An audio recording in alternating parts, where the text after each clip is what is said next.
நான் என்னுடைய ஆவிக்குரிய தகப்பனார் அவர்களுக்கு தொண்டையிலே ஒரு நாள் ஒரு சின்ன ஒரு கொப்பளம் மாதிரி ஒன்று வந்துருச்சு. அப்போ அந்த கொப்பளம் இருக்க ரொம்ப பெருசாயிட்டே இருந்துச்சு.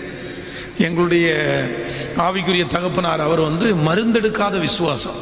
அவர் மருந்தை எடுத்ததில்லை, சாகிற வரைக்கும் அவர் மருந்து எடுக்கலை. நான் கர்த்தர் எனக்கு உயிரோட வச்சா நான் இருப்பேன், செத்தா சாகிறேன் அப்படின்ற ஒரு பெரிய விசுவாசம் அவருக்குள்ளே இருந்துச்சு. அப்போ அந்த புண்ணு ஒரு நாள் உடஞ்சிருக்குது. எல்லாருமே கண்டுபிடிச்சிட்டாங்க என்ன அப்படின்னா அது கேன்சர் அப்படின்னு தெரிஞ்சு போயிடுச்சு.